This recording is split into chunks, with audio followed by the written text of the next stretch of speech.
Welcome to the Sanity podcast by the New York Sun.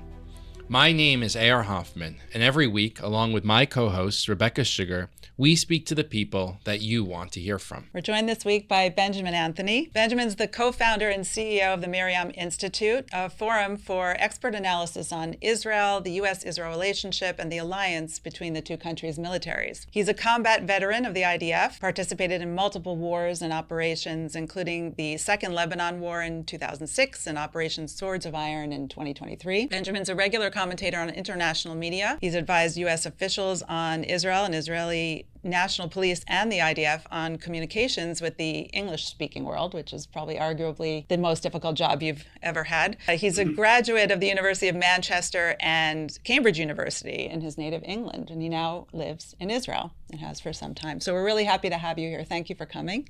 Thanks for having me. Good to be with you. I wanted to start, Benjamin, with just the news over the last few weeks over here in the United States has been all the meetings. It's about the end of the war, and I put that in air quotes.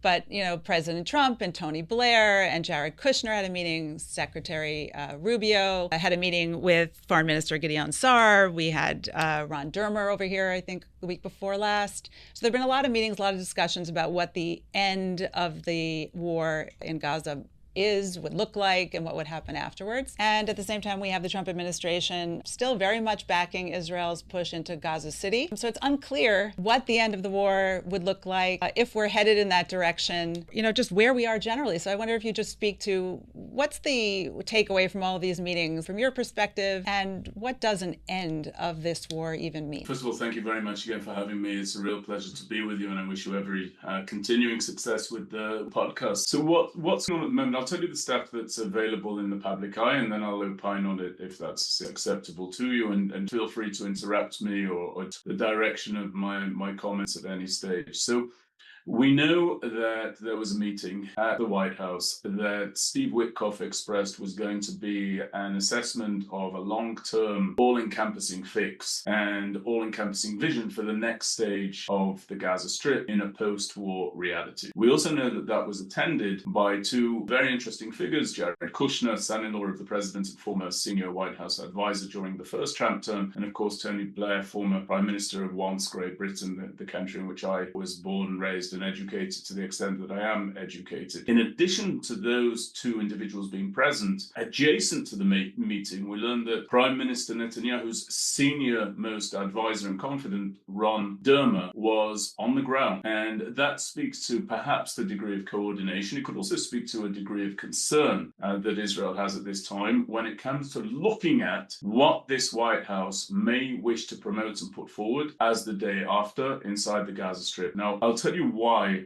that is. There seems to be some chatter in the background about the notion that the Palestinian Authority must be put in place to govern the Gaza Strip in a post-Hamas reality, in an end-of-war reality. Now, that's something to which I am completely opposed. I don't think the Palestinian Authority is any less jihadist, genocidal in its viewpoints with regard to the state of Israel than is Hamas. I remind people that the Palestinian Authority was in the process of blowing up and murdering innocent Israelis in the course of undertaking the perfectly ordinary by way of a massive, unrelenting homicide bombing campaign until our erstwhile Prime Minister Ariel Sharon decided to establish a security barrier that physically prevented the Palestinian Authority and Fatah from carrying out those horrific crimes. So it was only once they were barricaded out of the state of Israel that the Palestinian Authority and people under their charge stopped murdering Israelis inside the state of Israel. So the notion that that authority should be handed the keys to the Gaza Strip, to me, is completely absurd. And I think Minister Dermer is probably on the ground in part to make sure that such an idea is not promoted by the Trump administration. So that's number one. The second point that I'd like to make is that Jared Kushner has variously opined on different resolutions to the Israel-Palestinian conflict, including when he was senior advisor to the Trump administration. He's someone that I judge to be a great friend and supporter of the state of Israel, but his opinions have fluctuated, in my view, from being very, very bright and astute to less so. I'll give you a couple of examples. After October the 7th, Jared Kushner sat for an interview. I think it was at Harvard University, but I'd have to check that.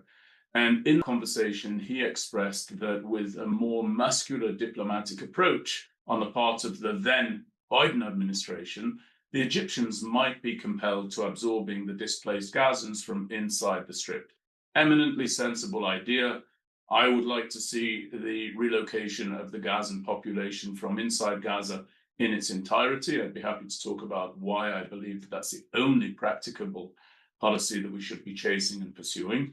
But then Jared Kushner followed up that wonderful idea with the notion that perhaps in the interim, until Egypt could be convinced, Israel might like to absorb the Gazans into Israel's sovereign territory. So essentially outlining a plan whereby Israel would import Hamas into its own borders. So that's an example of the seesawing of wisdom that I've seen from Jared Kushner on this issue. The other thing I want to mention about Jared Kushner and Tony Blair is that contrary to the perception of most, both of these individuals have been vociferous advocates of what I call the two-state delusion, nonsensical idea that we should establish a state for the Palestinian Arabs in Judea and Samaria, some call it the West Bank, in the Gaza Strip, with contiguity between the two that would bifurcate North from South Israel, and that would also see the establishment of the capital of this putative Palestinian Arab state being none other than the eastern section of Jerusalem. Now, that's not understood by too many with regard to Kushner. It is understood with regard to Tony Blair. So I just want to draw everybody's attention to a document that was released under the auspices of Jared Kushner that was called Peace to Prosperity. Some of you may remember, your viewers may remember, this idea that Donald Trump, during the first Trump term, was going to unveil the deal of the century. That was what it was commonly known as. It didn't come to light, but Jared Kushner, who was in charge of packaging together that deal, called it Peace to Prosperity. And in that deal, Jared Kushner called for, contrary to what most people believe, after several conditions of behavior would be met, presumably by the Palestinian Arabs, he called for the establishment of a state for the Palestinian Arabs in Judea and Samaria, the partitioning of Jerusalem for the purpose of giving the Palestinians a capital, that capital in writing to be called Al-Quds, according to the document, the establishment of a second enclave of the same Palestinian state in the Gaza Strip, contiguity along the lines that I just described a moment ago, and then the ceding of further Israeli territory in the Padran Desert in southern Israel. So that, to my mind, masquerades as being a very pro-Israel policy. It was accepted by many policy analysts as being pro-Israel. But if one actually opens the document, gets into the detail, one will see that it was a very dangerous policy indeed. Now, all of that is to say, Jared Kushner, Tony Blair, two very interesting individuals present at the table. Having them there is in keeping with Jared Kushner's policy, namely consulting with movers and shakers from the past in order to resolve problems of the present. I think that's a very positive way of looking at things. But I don't know if they have moved away completely, totally and utterly from the notion that a state for the Palestinian Arabs should be established in Judea, Samaria, Gaza, East Jerusalem, and so on and so forth. What I personally would like to see is I would like to see the world recognize, starting with the White House, that when a people vote for an administration, a government, a regime such as Hamas, that as part of its election campaigns call the complete destruction of the Jewish people and the Jewish state, and then that people witness the attempt to destroy the Jewish state and the murder of 1,200 of our people and the kidnapping of 252 of the people, I would like to see the international community understand that any people responsible for propping up a regime such as that, and then celebrating, as we saw the Gazans, not Hamas, the Gazans do, on October 7th, as our soldiers were dragged through the streets of Gaza with entrails hanging out, as Holocaust survivors were taken captive, as infants, like the two Bibas children, Ariel and Kfir, were taken into captivity. Any people such as that is completely, totally, and utterly disqualified from any notion of statehood in perpetuity. They're not fit to have a state. And what I would like to see championed by the state of Israel is the permanent relocation of the Gazans out of the Gaza Strip. I would like to see pressure brought to bear, just a scintilla of the pressure that's applied to Israel brought to bear against the Egyptians, against al-Sisi, compelling him to absorb the Gazans into the Sinai Peninsula. And I'll tell you what would happen were that to come about. Number one, Sisi would probably either shoot at the Gazans, very unlikely that would be the case, or much more likely, he would simply move them on into the continent of Africa, throughout which they would be dispersed, and we would avoid them from ever propping themselves up into the terror state that the Gaza Strip was until we launched our counteroffensive in the wake of October the 7th. So I hope I'm giving you some food for thought and points across. And I'd be happy to bear out anything that I said in greater detail if of interest to you. Thanks for that kind of expansive political panorama. Let me ask you about, in a sort of more localized sense, about the military campaign right now against Hamas, and how do you assess it? How's it going? You know, one criticism we often hear is, well, what are the military objectives now? What is there yet to be achieved? So, you know, any political solution is going to be downstream from military reality. So where do you think things stand? So I think that militarily, to our credit, every military clash that we've had with Hamas inside the Gaza Strip, we have emerged from victorious. There is nowhere within Gaza where there has been a kinetic clash, as I said, between the members of the Israel Defense Forces and the members of the Hamas terror army, where they have either managed to stand fast or to repel the Israel Defense Forces or to defeat the Israel Defense Forces. So in that sense, we've been very, very successful. We smashed at least 22 of the 24 Hamas battalions that existed prior to October the 7th. They are replenishing their numbers, incidentally. They're doing that because the Gazans themselves represent a ready recruiting ground for Hamas. That's another reason why people need to recognize that as long as the Gazan population remains on the borders with the state of Israel, the state of Israel will not know peace. And it certainly will not know security, and it will not perceive its future as being safe. So militarily, we have overcome whatever it is that the Hamas terror army has tried to put in our way.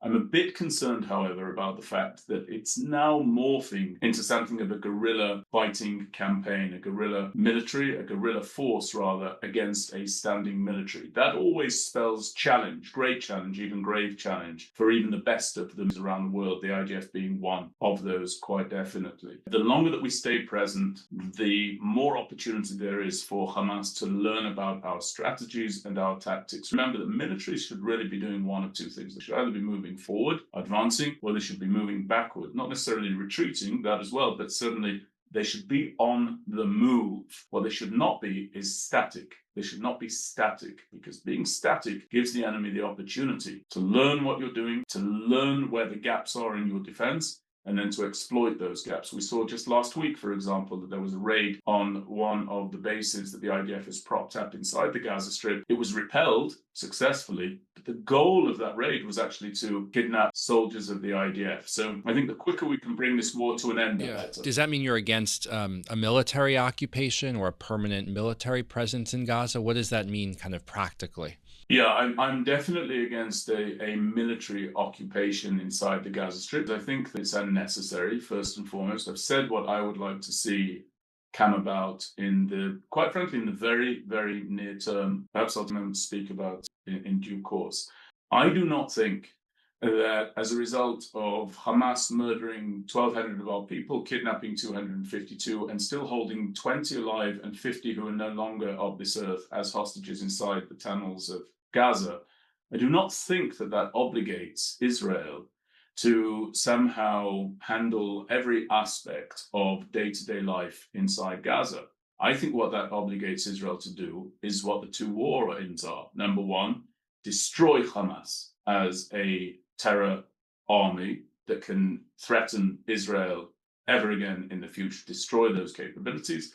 And number two, and this isn't necessarily in order of priorities, incidentally, to bring back and to recover and to retrieve all of our hostages, those who are alive and those who are no longer alive. After those aims have been achieved, we should not be sending our sons, our daughters, mothers, fathers, brothers, and sisters to govern a people inside Gaza who do not want to be governed by us. They simply do not want to be governed by us. In fact, the vast majority of them do not want us to exist. We also lack the manpower. This is part of a very central debate within Israel as to whether or not we're going to draft the ultra-Orthodox in order to stem and end the shortfall in manpower that we have in the IDF, this being our longest war since the inception of the State of Israel. None of that should happen. What should happen is the Prime Minister of the State of Israel, rather than outsourcing the responsibility for presenting a vision for the day after, should, in my opinion, have embraced, with far greater intensity than has been the case to this point, the vision put forward by Donald Trump, namely the relocation of the Gazans out of the Gaza Strip. And we should declare that that is the outcome toward which we are fighting. The Egyptians bear massive responsibility for what happened on October 7th, massive responsibility for what happened. They're eminently well-resourced to absorb the Gazans, and the quicker that we can end the war militarily and give the responsibility for the Gazans to the people who say that they are so very concerned about them, namely the Egyptians, the better. But it shouldn't fall to the purview and to the responsibility of the soldiers of the IDF. And Benjamin, I've written a column about this, about Egypt and its responsibilities, but it has to date refused any of them. If they continue to just say no to what you just suggested, what then? First of all, please, after this conversation, send me a column. I'd love to see what you wrote there. And I also, thank you for drawing attention to that, was essentially the emphasis of it, that the Egyptians... Tell me about it for a moment. Sorry to the tables, but what was the crux? I wasn't making a policy recommendation so much as pointing out that they had a border with Gaza. It had to do with this debate that's been happening here about aid to Gazans, and that the international community has ignored any responsibility that the Egyptians have towards the Palestinian people. Not even going so far as you are as to say that they should take them in. Just how about letting aid go through their border? Or when Israel gets, even before the war, gets lashed for a blockade or a siege or all this. I mean, people forget that. Egypt controls, obviously. So, I think has not been talked about much in the media, but it is clear, right, by the size and of the wall they've built, to keep Palestinians out, by the armed, military that they have on their border. They're not letting Palestinians in. They don't intend to, at least at the moment. So unless you have intel on the inside that tells us that there are conversations there, I'm wondering if they continue to just refuse to take in Palestinians, what then would you suggest? What should Israel do? So first of all, what a sad indictment on the consumer news that it needs to be pointed out to them. But I know it does by individuals such as yourself, Rebecca, that Egypt actually shares a border with Gaza. And Egypt is really in revolt against its own responsibilities here. I think there are a couple of points. Firstly, as the fighting is inside Gaza City, if we are successful in moving the Gazans down south and moving them ever closer toward the Egyptian border, I think that there's actually an opportunity to intensify again the pressure on the Egyptians to absorb the displaced Gazans. That's number one. The move to have the Gazans move from Gaza City southward, that is underway at this stage. Now, it's not actually happening at the pace that the IDF would like to see, in part because of Hamas. There are a couple of other considerations. But I believe that would ratchet up pressure if it was accompanied by pressure overtly being applied by the Americans to the Egyptians. The second thing is that I actually, and I know this is controversial, but I view the threat of the Palestinian Arabs in Gaza as so existential to the future of the state of Israel, so existential, so dangerous, that I would even run the risk of fracturing, downgrading, injuring the peace accords that we currently have with the Egyptians in order to facilitate the egress of the Gazans out of the Gaza Strip into the Sinai Peninsula. I don't believe that the Egyptians would wage war against the state of Israel were that to occur.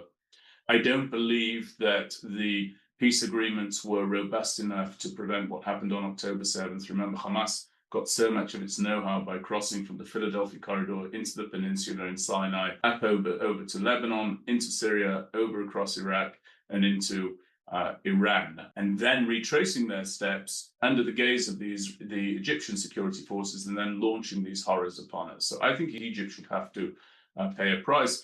And I think that there are really just two questions that need to be asked of the Egyptians. They should be asked in international forum. They should be asked by the Americans, incidentally. Number one, if you so greatly care for the Palestinian Arabs in Gaza, why do you have your guns pointed towards the area where they may come towards you from in search of succor and basic humanitarian needs and re-establishing their homes. That's number one. And the second question that should be asked is this: if, as the Egyptians ridiculously state, and by the way, many members of the community do the same, if it is the case that the Gazans uniquely, in terms of being a displaced population, displaced incidentally as a consequence of the actions of their own leadership, if they uniquely wish to stay exactly where they are, they uniquely want to stay in the immiserated conditions in which they find themselves, again, because of the actions of Hamas, open up your border. What do you have to fear? The Gazans must be so attached to their land inside the Gaza Strip that nobody would walk into the Sinai Peninsula, even if given an open door opportunity to do so. I mean, these two questions should be posed, and I think that we know what the answer is. The answer is that the Egyptians don't care about the Gazans, and the answer is that if given the opportunity, the vast majority of Gazans, as they will tell you if you ask them, would leave the Gaza Strip. And I'll tell you one other thing. I served inside the Gaza Strip.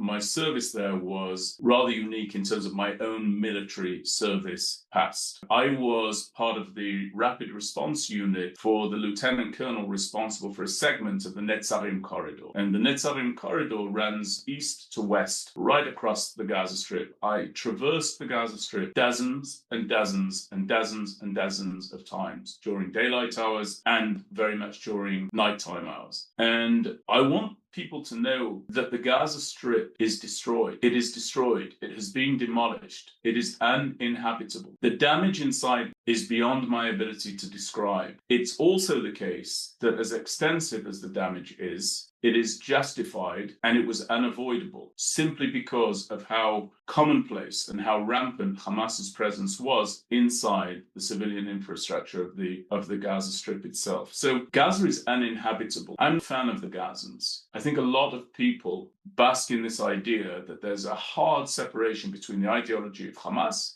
and the ideology of the average Gazan. I'm not one such individual. I've seen how the Gazans chanted and cheered when our hostages were released in emaciated states.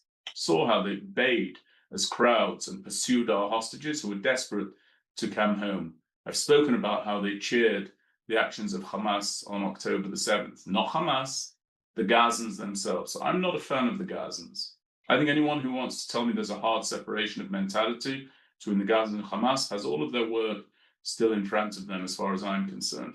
But if some of your viewers happen to be fans and lovers of the Gazans, if they happen to have found themselves in that completely absurd position, in my opinion, they should not want the Gazans staying inside the Gaza Strip either, because they are condemning the Gazans to living in a sense that they themselves, these viewers of this conflict, would never, ever wish upon their worst enemies.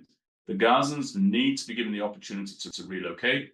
Incidentally, all of the incentive to relocate has already been undertaken, not deliberately. It's just a result of the war and just how widespread this war is. It's time for us to start moving towards that policy outcome. That's what I hope will come out of the White House. I don't know if it will or it won't, but I would very much like to see my Prime Minister, Benjamin Netanyahu, affix that vista as the long-term outcome of the fighting inside Gaza. And I'd like to see him do it rather quickly. Let me ask you a question, which I think is inevitable, and that is the question of international pressure on Israel. You know, is something, well, one, is that being felt inside Israel? I mean, obviously, us here are very attuned to it.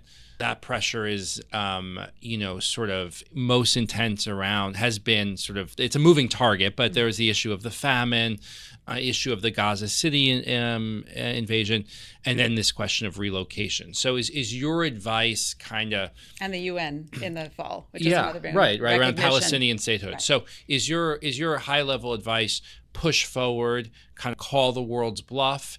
Is you have a different read of Israel's position internationally? What's kind of your theory of the case for why that course should be pursued, despite, what seems to me a pretty significant pushback it would precipitate? Firstly, I completely acknowledge and affirm what you're saying, that it's a very significant degree of pushback that we're absorbing.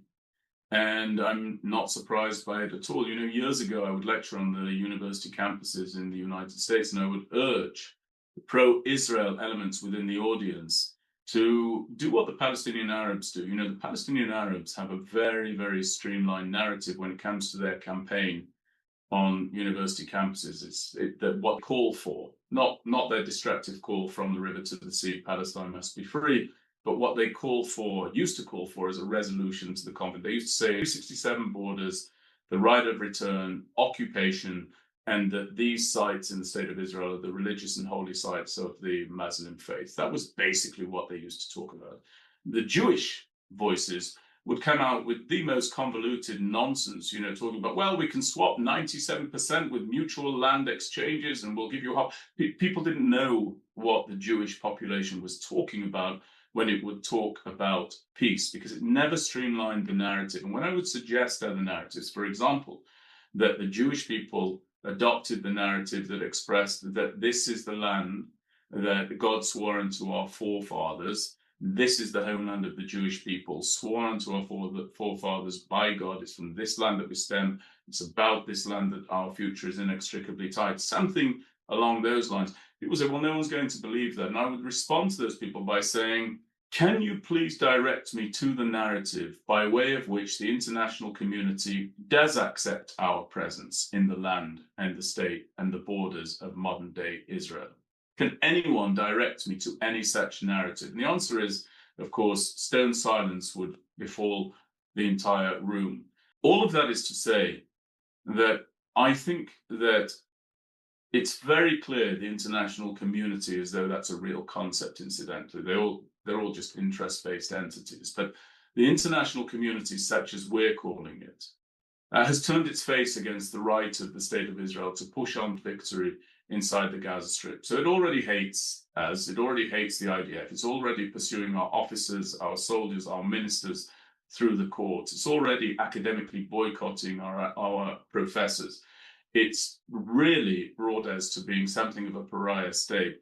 My view, I'm a minority view, would be get something for that. If they already hate you, get your long-term security for that. Fight this enemy until it's complete, total, and utter destruction. Win this war. And I'll add something else to this, and then I want to come back to some of these European leaders. The members of American Jewry and supporters of the American Jewish community, and there are many of them, they're just not as outspoken as the opponents of the state of Israel and as the opponents and the anti-Semites and the Jew haters who have become ever more vocal. Members of the American Jewish community ought to consider the following. Pre-October the 7th, the anti-Semites existed on the university campuses. The anti-Israel professors existed. They didn't suddenly come to life in a post-October 7th reality. They were there latently. So one has to ask the question, what empowered them to unmask themselves and to reveal the fact that they not only hate the state of Israel, but they hate Jews living in Manhattan? And my answer is this. Since the inception of the state of Israel, certainly since the Six-Day War, there has been a begrudging acceptance among the most virulent of Jew haters that there is one aspect to Jewish existence that is invulnerable, and that is called the state of Israel. And on October the 7th, that invulnerable aspect seemed to be desperately, desperately vulnerable and there and ripe for the distraction. And these anti-Semites overseas thus reasoned, if the state of Israel is vulnerable and ready for the taking, perhaps the community of the people of Israel here in the United States are equally vulnerable, are equally embattled, are equally ripe to be run roughshod over. And I say all of that because that is what caused the anti-Semites to come en masse. By the way, the most dangerous aspect of this is not that they've come en masse. It's that to this point, they've learned that there is neither punishment nor penalty for demonstrating their Jew hatred in public. What people in the Jewish community should understand, and this comes back to your question, Ari, is that if you want to put that Jew hatred back in its box, you'd better win this war conclusively. You'd better win this war conclusively, and you'd better demonstrate that that which was perceived as invulnerable is indeed here for the long term, namely the state of Israel. If the state of Israel does well, the people of Israel will do well, including in Manhattan. So that's why I believe it's in our eminent virtues, to our eminent virtue to push on inside Gaza until we topple Hamas and until we bring back all of our hostages. And the final thing that I want to say to you about these European non-leaders, like the Prime Minister of, as I said, no longer Great Britain, Keir Starmer, the country that I was brought up in, the country that granted succor and safety to my grandfather and my grandmother just prior to the events of the Holocaust, when my grandfather saw the writing on the wall. They are running scared of the ever-growing, ever more outspoken, ever more fanatical Islamic population within the borders of Europe. And they wrongly rationalize these non-leaders of these countries, these European countries, that to placate the jihadist Islamic movements within their borders, they should come down very, very hard with their criticism against the state of Israel. What these so-called leaders fail to understand is that the Islamic communities within their borders, the hard line within the Islamic community within their borders, and it's ever growing, they're not for the placating. They are there for the taking over of Western society and culture within these European countries. I saw it growing up there. If you ask them, they will tell you that. And the declarations of people like Keir Starmer and Merz of Germany, and of course, absolutely imbecilic clown Macron over in France, right? Those declarations are nothing more than the act of a supplicant to a threat that is growing within their borders. And if they had any sense, decency, spine, or gumption, those European leaders, instead of doing what Keir Starmer did in Britain, saying that unless Israel comes to heel and adheres to the conditions that Britain's decided it needs to implement in the course of this war, that Britain will go to the UN General Assembly and declare its recognition of a state for the Palestinian Arabs in September, what he should have done is he should have looked at the fact that our hostages are starving and that this terror army, Hamas, is absolutely implacable. And he should have said and made a declaration that expressed that unless Hamas surrenders and unless Hamas releases all of our hostages back to the state of Israel, those who are alive and those who are no longer alive, he will go to the UN General Assembly in September, and he will, alongside other European non-leaders, express that forevermore the notion of establishing a state for the Palestinian Arabs will be removed permanently from the docket of British foreign policy making. That's the ultimatum that he should have put out there. But of course, he's so wimpish, so chinless, and so weak that he managed to get himself to precisely the opposite outcome that would have been to the benefit of the future of Britain and to the cause of freedom, frankly, everywhere in the world. Tell us how you really feel. I'm sorry, but that's I don't feel people are being sufficiently direct about an issue that really does have implications. I want to ask, Israel's facing a lot of fronts in this sort of larger war, not just Gaza, it's southern Lebanon, it's Syria, and of course Iran. Just in the little bit of time we have left, could you give us your overview of how much damage did we do to Iran? Did Israel do to Iran, and with America's assistance, of course? And is it sufficient? Is it enough for just a few years? Will it allow Israel the time it needs to deal with the problems in Lebanon? And what does the end of all that look like? Is there an end there in sight? I'm a bit of a minority voice on the issue of Iran. I never believed Iran, sovereign Iran, in and of itself, represented the threat to the state of Israel that Iran would bluster about.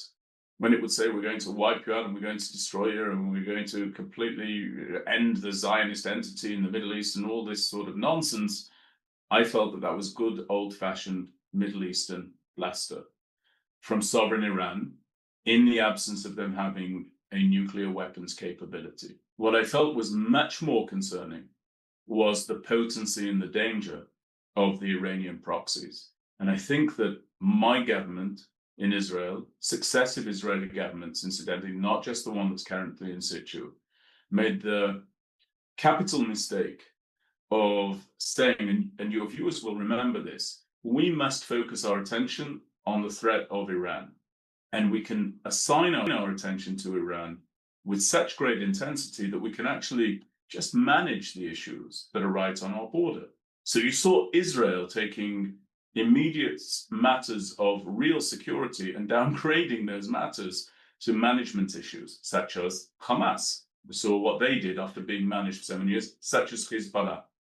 I think that was a mistake. I think now that we've taken out Iran's main proxy, Hezbollah in the north, and that we've downgraded their proxy, Hamas, inside the Gaza Strip, what that leaves us to do, Rebecca, is to act when we see the resurgence of the nuclear threat and the ballistic missile threat, to act with greater impunity without the deterrent of thinking, if we hit sovereign Iran, Hezbollah will unleash 120,000 rockets towards our sovereign territory in the state of Israel. So I think Iran is on notice.